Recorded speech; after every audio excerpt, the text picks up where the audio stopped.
जय हिंद साथियों। स्वागत है आप सभी का आपके अपने YouTube चैनल MS इंग्लिश में। गाइस, आज हम डिस्कस करेंगे एसएसटी के बहुत ही महत्वपूर्ण प्रश्न जो आप सभी के लिए सीटेट जुलाई 2024 परीक्षा के लिए बहुत ही इंपॉर्टेंट होने वाले हैं। तो दोस्तों, आइए वीडियो को शुरू करते हैं और समझते हैं। वीडियो को लास्ट तक जरूर देखना, क्योंकि हमने इस वीडियो में सीटेट परीक्षा के लिए एसएसटी के बहुत ही इंपॉर्टेंट प्रीवियस ईयर क्वेश्चन लिए हैं जो आप सभी के लिए सीटेट जुलाई परीक्षा के लिए बहुत ही महत्वपूर्ण होने वाले हैं। तो दोस्तों, आइए वीडियो को शुरू करते हैं और समझते हैं। देखिए, आज का हमारा पहला प्रश्न है, हम्पी के बारे में निम्नलिखित में से कौन सा सही है। तो यहाँ पर ऑप्शन देखेंगे। ए ऑप्शन हमारा है ये कृष्णा तुंगभद्रा बेसिन में स्थित है, या फिर बी ऑप्शन यहाँ दीवारों के निर्माण में किसी सीमेंट का उपयोग नहीं किया गया था। तो ये बात तो सही है। महानवमी उत्सव हम्पी में मनाया जाता है, तो ये बात भी, महानवमी उत्सव होता है वो हम्पी में मनाया जाता है, ये बात भी हमारी सही है। ये कृष्णा तुंगभद्रा बेसिन में स्थित है, ये हमारी तीनों बातें क्या है, ए बी और सी बिल्कुल राइट है हम्पी के बारे में। तो दोस्तों, यहाँ पर हमारा राइट आंसर होएगा डी ऑप्शन, उपरोक्त सभी। नेक्स्ट प्रश्न देखेंगे। नेक्स्ट हमारा प्रश्न है, गैरीसन नगर से अभिप्राय है। देखिए, गैरीसन नगर से जो हमारा अभिप्राय है, ए ऑप्शन है किलेबंद बसाव जहाँ सैनिक रहते हैं, उत्पादन केंद्रों के माल को बेचा जाता है, या फिर एक महत्वपूर्ण व्यापारिक पतन नगर है, या नगर से लगी हुई भूमि जो इसे माल की आपूर्ति करती है। तो गैरीसन नगर से क्या अभिप्राय है। तो यहाँ पर हम राइट आंसर की बात करेंगे। हमारा राइट आंसर हो जाएगा ए ऑप्शन, किलेबंद बसाव जहाँ सैनिक रहते हैं। तो ऑप्शन ए यहाँ पर बिल्कुल राइट आंसर हो जाएगा। नेक्स्ट प्रश्न हमारा है, कारखाना विषय को पढ़ाने के लिए सबसे उपयोगी विधि कौन सी होगी। देखिए, जब हम कारखाना के बारे में जब पढ़ाएंगे तो हमारी सबसे उपयोगी विधि क्या होगी। तो ये एक डॉक्यूमेंट्री फिल्म दिखाना, यानी डॉक्यूमेंट्री की फिल्म दिखा दो, या फिर एक कहानी सुनाना, एक कहानी सुनाकर बता सकते हो उसके बारे में, या किसी विशेष को निमंत्रित करना। तो ये बात हमारी बिल्कुल परफेक्ट नहीं है। यहाँ पर देखेंगे, किसी औद्योगिक कारखाने की यात्रा आयोजित करना। तो देखिए, कारखाना विषय में जो पढ़ाने के लिए हमारा जो सबसे उपयोगी विधि जो होगी वो कारखाना की हमारी जो होती है उसकी औद्योगिक कारखाना की यात्रा को आयोजित करा दी, यानी उसको जाकर दिखा दीजिए।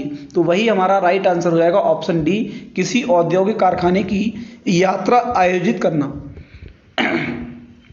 नेक्स्ट प्रश्न है, निम्नलिखित मदों में से कौन सी मद कैलिको के नाम से जानी गई जिसे पुर्तगाली भारत से यूरोप ले गए थे। तो देखिए, कौन सी मद ऐसी थी जो कैलिको के नाम से जानी गई। मसलिन यानी मलमल थी, फुटकर माल पीस गुड्स थे, मसाले थे, या फिर सूती कपड़े थे। तो देखिए, हमारे जो पुर्तगाली भारत से यूरोप ले गए थे कैलिको के नाम से जो जानी गई थी वो हमारे थे सूती कपड़े। क्या ले गए थे, भारत से सूती कपड़े ले गए थे यूरोप। कौन ले गए थे, पुर्तगाली यूरोप ले गए थे सूती कपड़े, उनको कैलिको के नाम से जानी जाती थी वो चीज़। तो दोस्तों, ऑप्शन यहाँ पर डी हमारा राइट आंसर हो जाएगा। वीडियो को अंत तक देखना है, सीटेट परीक्षा के लिए एसएसटी का बहुत ही इंपॉर्टेंट वीडियो है। अगला प्रश्न हमारा देखेंगे। नेक्स्ट प्रश्न है, भारतीय संसद की भूमिका एवं कार्य प्रणाली की समझ को विकसित करने के लिए निम्नलिखित में से कौन सा सबसे उचित क्रियाकलाप है। तो देखिए, ऑप्शन ए हमारा है युवा संसद का आयोजन, विषय वस्तु का पठन, कार्यों एवं जिम्मेदारियों का प्रवाह आरेख, संसद के अवरोध पर समाचार के लेखन पर चर्चा। तो यहाँ पर हमारा राइट आंसर होएगा, संसद की जो भूमिका और कार्य प्रणाली की समझ को जो विकसित करती है वो हमारी है ऑप्शन ए, युवा संसद का आयोजन। ऑप्शन ए यहाँ पर बिल्कुल राइट आंसर हो जाएगा। अगला हमारा प्रश्न है, ओसाका क्या है। देखिए, ओसाका जो बात ही है, ओसाका क्या है। तो ओसाका है क्या चीज़, ये एक प्रकार का आकाशीय पिंड है, एक प्रकार का वस्त्र निर्माण केंद्र है, स्थानांतरित कृषि का प्रकार है, या फिर एक प्रकार की जनजाति है। तो देखिए, ओसाका हमारा जो है वो एक प्रकार का वस्त्र निर्माण केंद्र है जहाँ पर वस्त्रों का निर्माण होता है। तो ऑप्शन बी यहाँ पर बिल्कुल राइट आंसर हो जाएगा। अगला प्रश्न है, एशिया और अफ्रीका अलग होते हैं। एशिया और अफ्रीका जो अलग होते हैं वो किससे होते हैं, सुएज नहर या काला सागर द्वारा, यूराल पर्वत या लाल सागर द्वारा, भूमध्य सागर व लाल सागर द्वारा, या फिर सुएज नहर व लाल सागर द्वारा। तो देखिए, एशिया और अफ्रीका जो अलग होते हैं वो होते हैं हमारा सी ऑप्शन में, भूमध्य सागर और लाल सागर के द्वारा। तो ऑप्शन सी यहाँ पर बिल्कुल राइट आंसर हो जाएगा। नेक्स्ट हमारा प्रश्न है, बैरोमीटर का प्रयोग किया जाता है। तो देखिए, बैरोमीटर का जो प्रयोग होता है वो किस लिए किया जाता है, समुद्र के स्तर को मापने के लिए, ये बात गलत है। वर्षा को मापने के लिए, ये बात भी हमारी गलत है। वायुमंडलीय दाब को मापने के लिए, तो यहाँ पर हमारा राइट आंसर हो जाएगा, देखिए वायुमंडलीय दाब को मापने के लिए, जो वायुमंडलीय हमारा दाब के लिए मापने के लिए प्रयोग किया जाता है बैरोमीटर, दाब का मात्रक भी बैरोमीटर यहाँ पर हो जाएगा। ऑप्शन सी यहाँ पर बिल्कुल राइट आंसर हो जाएगा। नेक्स्ट हमारा प्रश्न है प्रश्न नंबर 9, भूमि की एक सक्रिय पट्टी जो दो भूखंडों को जोड़ती है। तो देखिए भूमि की एक सक्रिय पट्टी जो दो भूखंडों, यानी दो भूखंडों का मतलब होता है दो पृथ्वी की खंडों को जोड़ती है। तो देखिए खाड़ी कहलाती है, द्वीप कहलाता है, जलसंधि कहलाती है, या फिर भूसंधि कहलाती है। तो देखिए जो भूखंडों को जोड़ती है यानी पृथ्वी के दो अलग अलग हिस्सों को जोड़ती है, उसके लिए क्या कहते हैं हम, भूसंधि कहेंगे, यानी भू माने होती है भूमि, तो भूसंधि कहलाती है। ऑप्शन डी यहाँ पर बिल्कुल राइट आंसर हो जाएगा। अगला प्रश्न है, देखिए मलोका एक है। तो देखिए मलोका क्या है, तो देखिए ये प्रीवियस ईयर क्वेश्चन है, बहुत बार प्रतियोगी परीक्षाओं में आ चुका है सीटेट की। तो ये एक प्रकार का घर है, एक प्रकार की जनजाति, एक प्रकार की फसल, या फिर वन्यजीव। तो देखिए मलोका क्या है, एक प्रकार का घर है। ऑप्शन ए यहाँ पर बिल्कुल राइट आंसर हो जाएगा। नेक्स्ट प्रश्न हमारा है 11 नंबर, मान लीजिए सामाजिक विज्ञान की प्रस्तावित पाठ्य पुस्तक विद्यार्थियों के लिए कठिन है, तो आप क्या करेंगे? अगर वो सामाजिक विज्ञान की जो पाठ्य पुस्तक दी है वो विद्यार्थियों के लिए अगर कठिन लग रही है तो आप क्या करेंगे? तो आप क्या करेंगे, देखिए समझते हैं। विभिन्न प्रकार की पूरक सामग्रियां प्रदान करेंगे, या फिर रटकर सीखने पर बल देंगे। तो देखिए रोट लर्निंग तो बिल्कुल अपनानी नहीं है, तो ये बात हमारा ऑप्शन कट जाएगा। रोट लर्निंग रटकर सीखने पर बल नहीं देना है विद्यार्थी के लिए। प्रत्येक पाठ का संक्षिप्त विवरण लिखाएंगे, तो ये बात भी प्रत्येक पाठ का संक्षिप्त विवरण नहीं छोटा नहीं लिखवाना है, उसको अच्छी तरह से पढ़ाना है। या हमारा डी ऑप्शन है प्रश्न उत्तर तकनीकी का प्रयोग करेंगे, तो ये बात हमारी भी गलत है। तो यहाँ पर हमारा राइट आंसर जो होगा वो ऑप्शन ए हो जाएगा कि विभिन्न प्रकार की पूरक सामग्रियों प्रदान करेंगे। तो ऑप्शन ए यहाँ पर बिल्कुल राइट आंसर हो जाएगा। अगर कठिन विषय है तो उसके लिए अपनाओ, नियम अपनाओ, क्या पूरक सामग्रियां दो, उसको उपलब्धियां दो, उसको सिखाओ, लेकिन सीखने पर बल नहीं देना है, पाठ का संक्षिप्त विवरण भी नहीं देना है और तकनीकी का प्रयोग भी नहीं करना है। तो ऑप्शन है हमारा ए ऑप्शन बिल्कुल राइट आंसर हो जाएगा। नेक्स्ट हमारा प्रश्न है सामाजिक विज्ञान की पाठ्य सामग्री को, अब देखिए सामाजिक विज्ञान की पाठ्य सामग्री को क्या कहा जाता है? तो यहाँ पर हम ऑप्शन में पढ़ेंगे विद्यार्थियों की इतिहास, भूगोल, भारत की राजनीति के बारे में जागरूकता बढ़ाने के उद्देश्य तथा इनमें अंतर संबंध रखना चाहिए, या फिर सुपरिचित सामाजिक वास्तविकताओं के बारे में गहन जानकारी एकत्रित करने और प्रश्न पूछने के माध्यम से विद्यार्थियों की जागरूकता को बढ़ाने का उद्देश्य रखना चाहिए। तो यहाँ पर हमारा बी ऑप्शन बिल्कुल राइट आंसर हो जाएगा। यहाँ पर क्या है, उसको जागरूकता, विद्यार्थी को क्या करना है, जागरूक करना है, प्रश्न पूछना है और उसको जागरूक करना है, गहन अध्ययन करने की जानकारी देनी है। तो ऑप्शन बी यहाँ पर बिल्कुल राइट आंसर हो जाएगा। नेक्स्ट देखिए, नेक्स्ट हमारा प्रश्न है पाठ्य पुस्तकों को सभी क्षेत्रों की सामाजिक समूह का प्रतिनिधित्व करने वाली बनाने के लिए क्या करना है? तो देखिए पाठ्य पुस्तकें देश की सभी भाषाएं, विशेषतः भारतीय संविधान की सूची 8 में दर्ज भाषाओं में लिखी जानी चाहिए, या फिर क्षेत्रों के बीच समान मुद्दों को केवल इसलिए उजागर किया जाए ताकि संघात्मक गणतंत्र की भावना को प्रोत्साहन मिले। तो ये बात हमारी कुछ हद तक सही नहीं लग रही है। पाठ्य पुस्तकों को सभी क्षेत्रों और सामाजिक समूह इससे संबंधित सामग्री जोड़ी जानी चाहिए, तो सामग्री नहीं जोड़नी है। स्थानीय संसाधनों से प्रासंगिक ये स्थानीय सामग्री शिक्षण अधिगम प्रक्रिया का भाग होनी चाहिए। तो ये बात हमारी बिल्कुल राइट बात है, डी ऑप्शन। तो डी ऑप्शन इस प्रश्न का राइट आंसर हो जाएगी कि पाठ्य पुस्तकों को सभी क्षेत्रों और सामाजिक समूह का प्रतिनिधित्व करने वाली बनाने के लिए क्या होना चाहिए, स्थानीय संसाधनों से प्रासंगिक स्थानीय सामग्री शिक्षण अधिगम प्रक्रिया का भाग होनी चाहिए। तो ऑप्शन डी यहाँ पर बिल्कुल राइट आंसर हो जाएगा। नेक्स्ट हमारा प्रश्न है निम्नलिखित में से कौन सा कथन सामाजिक विज्ञान शिक्षण में प्रभावकारी चिंतन व्यवहार के संदर्भ में सत्य है? तो देखिए यहाँ पर हमारा राइट आंसर जो होगा वो हो जाएगा हमारा ऑप्शन बी, अध्यापक को विश्वास तथा प्रत्येक अधिगम की स्थिति के प्रति नमनीय वातावरण का निर्माण करना चाहिए, यानी नमनीय यानी सरल। तो यहाँ पर बी ऑप्शन हमारा राइट आंसर हो जाएगा। अगला हमारा प्रश्न है, देखिए निम्न में से कौन सा विकल्प आदर्श पाठ योजना की विशेषता को प्रदर्शित करता है, यानी आदर्श पाठ योजना की विशेषता को क्या प्रदर्शित करता है? तो उदाहरणों का प्रयोग करना, भाषा की सरलता, व्यक्तिगत पथ प्रदर्शन या फिर उपरोक्त सभी। तो देखिए ये तीनों चीजें हमारी क्या है, अपनानी चाहिए। तो ऑप्शन डी यहाँ पर बिल्कुल राइट आंसर हो जाएगा, उपरोक्त सभी। नेक्स्ट प्रश्न देखेंगे, प्रश्न नंबर 16। प्रश्न नंबर हमारा देखिए 16 यहाँ पर रिपीट हो गया, डबल हो गया। देखिए 16, भारतीय बहुलतावादी समाज में सामाजिक विकास की पाठ्य पुस्तकों को क्या बोलना चाहिए? बहुसंख्यक की राय को प्रदर्शित करना चाहिए, सरकार के विचारों को प्रदर्शन करना चाहिए, या फिर विवादास्पद मुद्दों को से बचना चाहिए, या सभी धर्मों और सामाजिक समूह को शामिल करना और उनका प्रतिनिधित्व करना चाहिए। तो देखिए एक भारतीय जो बहुलतावादी समाज होता है उसमें सामाजिक विकास की पाठ्य पुस्तकों को क्या करना चाहिए, सभी धर्मों और सामाजिक समूह को शामिल करना चाहिए यानी इकट्ठा करना चाहिए और उनका प्रतिनिधित्व करना चाहिए। तो ऑप्शन डी यहाँ पर बिल्कुल राइट आंसर हो जाएगा, क्योंकि हमारा जब समाज क्या है एकत्र होगा, एक रहेगा, तभी क्या सभी धर्म का लोगों को इकट्ठा करके सामाजिक समूह को हमें बनाना चाहिए।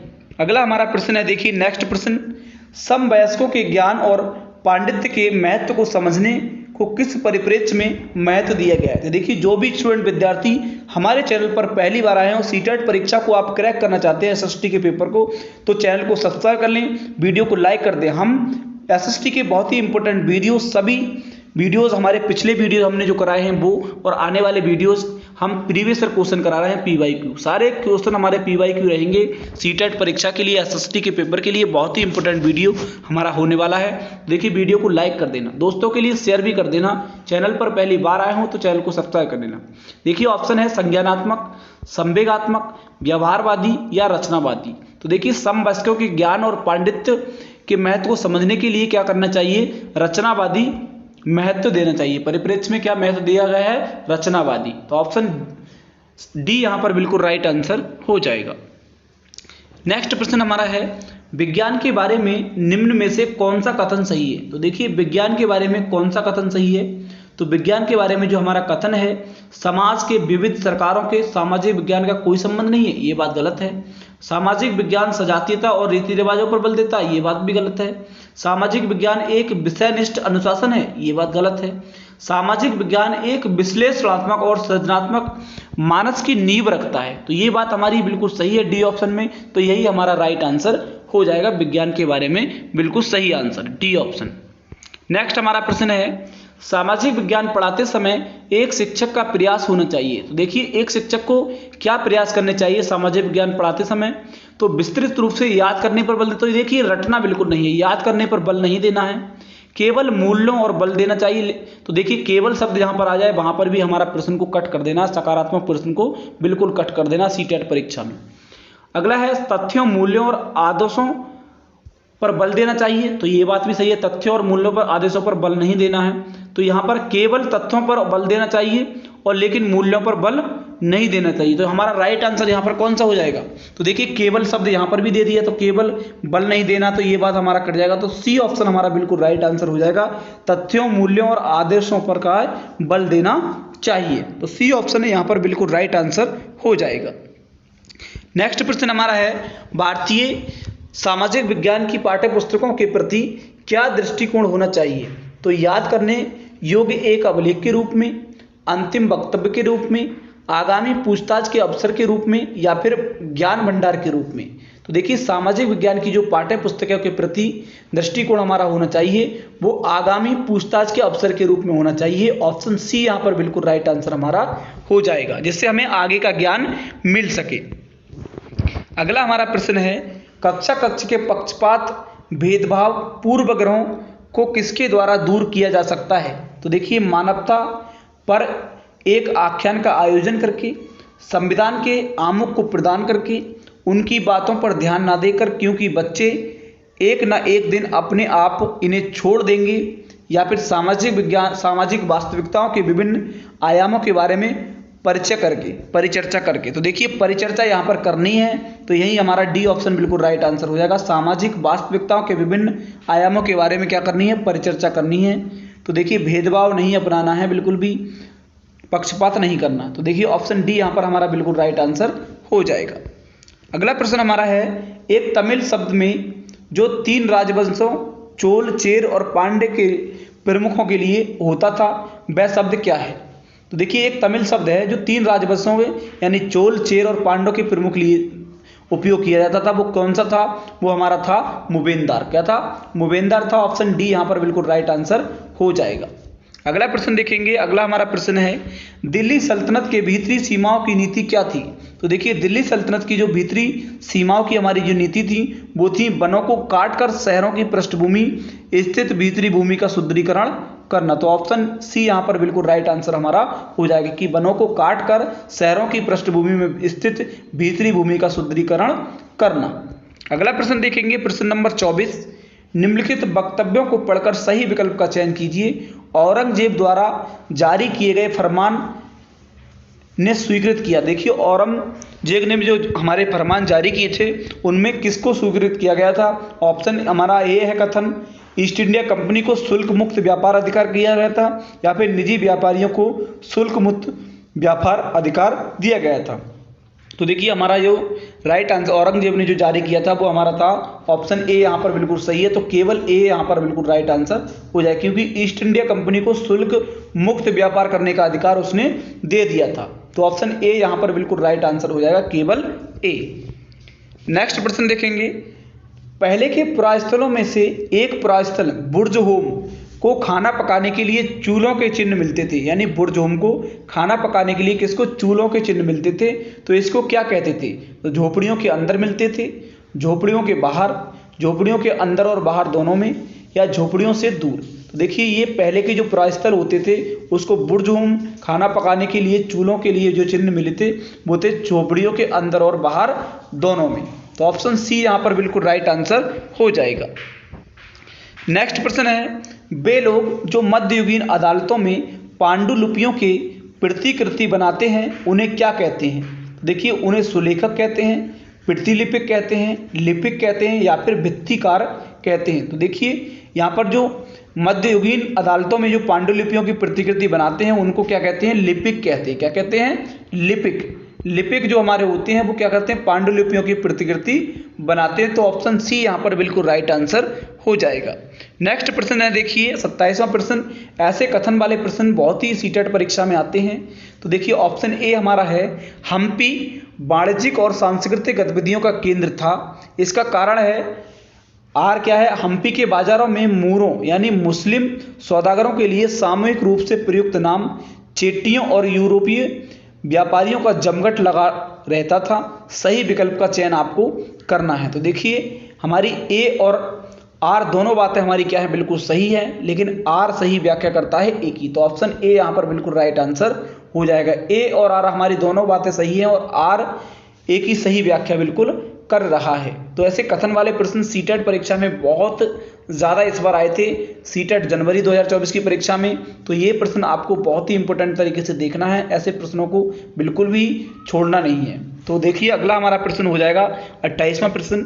निम्नलिखित में से किसने अपने लेखन द्वारा ये सिद्ध करने का प्रयास किया कि प्राचीन ग्रंथों में विधवाओं को जलाने की अनुमति कहीं नहीं दी गई है? सही विकल्प का चयन करिए। तो देखिए किसने कहा था कि प्राचीन ग्रंथों में विधवाओं को जलाने की अनुमति कहीं नहीं दी गई है? तो ये किसने कहा था? तो देखिए ईश्वरचंद्र विद्यासागर ने कहा था, पंडिता रमाबाई ने कहा था, राजा राममोहन राय ने कहा था, या फिर दयानंद सरस्वती ने कहा था। तो ये बात कही थी राजा राममोहन राय ने। किसने? राजा राममोहन राय ने कही थी कि विधवा जो स्त्रियां होती हैं उनको जलाने के लिए कोई से भी ग्रंथ में यानी किसी भी ग्रंथ में ऐसा नहीं लिखा है कि उनको जलाया जाए। अगला प्रश्न देखिए, निम्नलिखित में से कौन से तरीके का प्रयोग 19वीं शताब्दी के सुधारकों ने समाज में फैली व्याप्त हानिकारक पाश्चात्यों को चुनौती देने के लिए किया? तो देखिए यहाँ पर प्रथाओं के विरुद्ध यानी विरोध में धरना देना, या फिर जो लोग इन प्रथाओं का अनुसरण करते थे उनको विशेष नाम से पुकारना, या प्राचीन धार्मिक ग्रंथों में से श्लोक या वाक्य संदर्भित वाक्य करने का प्रयास करना जो उनकी सोच का समर्थन करते हों, या फिर पश्चिमी समाजों की प्रथाओं रीति रिवाजों का गुणगान करना। तो देखिए जो हमारी निम्नलिखित में से कौन सा तरीका 19वीं शताब्दी के सुधारकों ने समाज में फैली व्याप्त हानिकारक प्रथाओं को चुनौती देने के लिए किया गया था, वो किया था हमारा सी ऑप्शन, प्राचीन धार्मिक ग्रंथों से ऐसे श्लोकों या वाक्य संदर्भित करना का प्रयास किया था जो उनकी सोच का समर्थन करते हो। तो ऑप्शन सी यहाँ पर बिल्कुल राइट आंसर हो जाएगा। नेक्स्ट हमारा प्रश्न है आज का आखिरी और लास्ट प्रश्न, पृथ्वी अपने अक्ष पर 1 घंटे में कितनी डिग्री कोण पर घूमती है?